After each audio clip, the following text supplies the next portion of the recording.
All right, Sisters fans. Now, when it comes to this salon fire, I feel like there are at least 3 people we can point the finger to in regards of, all right, now, who's at fault here? Who deserves the most blame?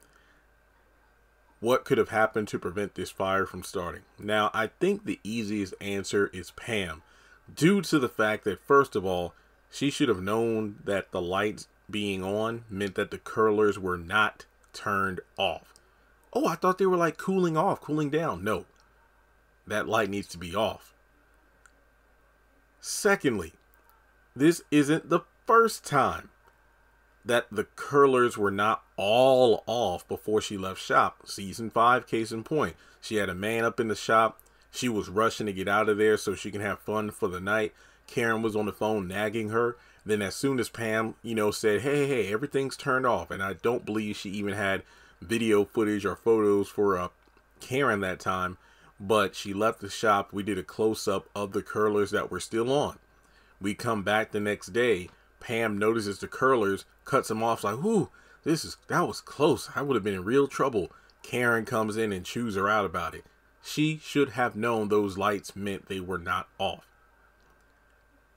We know when it comes to Pam and her personal life, she will throw all responsibilities out the window if it means hopping in bed with a man. So Pam, yeah, she's the easy target for blame. Now, the next person is the beautician that left the curlers on in the first place. Now, I could be wrong about this. Feel free to correct me, but Pam isn't one of the stylists in the salon. She is like the front desk secretary, the one who keeps the appointments and whatnot. And then from there, it's Karen who runs the business, and she has a crew of different stylist beauticians. I believe, that includes hair, nails, and whatnot. So it's not, like Pam is the one who has a station that wasn't shut down. Now, whoever this employee was that left the curlers on, not to mention, I wonder if it was the same person who left the curlers on in season 5. That person truly needs to be blamed. Now, yeah, they're the ones who knocked over the first domino, got the ripple effect started here because they didn't make sure their entire station was completely shut down.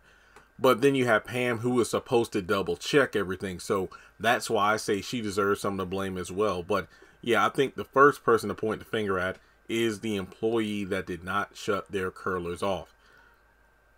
And also, yeah, I think, Pam's declaration of, wait a minute, I thought the light meant the curlers were cooling off. I think that's another sign that she isn't an employee, because think about it. Karen is usually the one to close shop.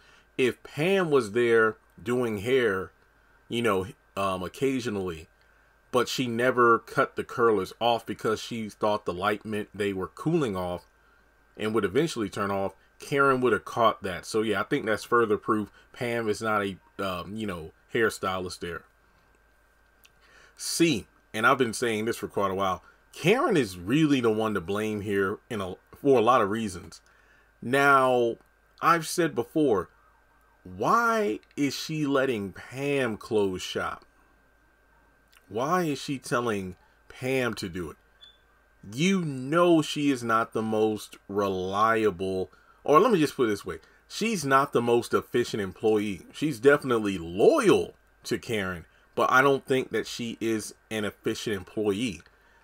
I think if nothing else, if Karen wasn't able to fully trust any other employee to shut down the shop, she should have at least had it where, okay, Pam, you're going to be the last person to leave every day, lock up and whatnot, but then she could have like a rotating staff. What I mean by that is, because I bet there wouldn't be one stylist that would want to stay to the end of the day every single night, but maybe there could be like, an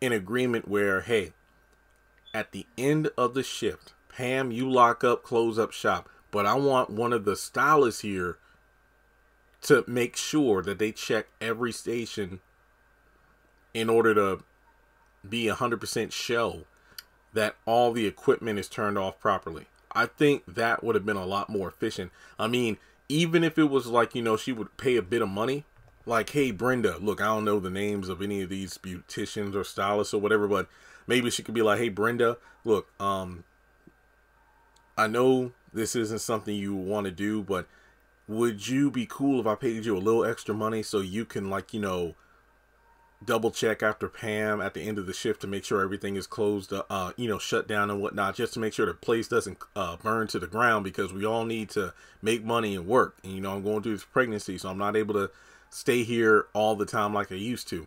I think that would have been a better system than just laying it all on Pam. So it's just like, you know, I can't really feel sorry for Karen, because you kind of asked for a situation like this to happen when you have someone like Pam taking charge. It really is, you know, a situation where, yeah, I mean, you can really point the finger at her. But what do you think? I mean, is Pam the one to blame? Is the stylist who didn't turn off all their equipment the one to blame? Or do you blame Karen because she was the one that left Pam in charge in the first place? So, I mean, to be honest, none of Pam's previous, you know, job performances have showcased her as the exemplary, you know, person to leave in charge. So I don't know what Karen was thinking. I mean, hey, this is what happens. What do you expect? What did you expect? But yeah, with that being said, let me know your thoughts in the comment section below. Like and subscribe, and I will catch you in the next one.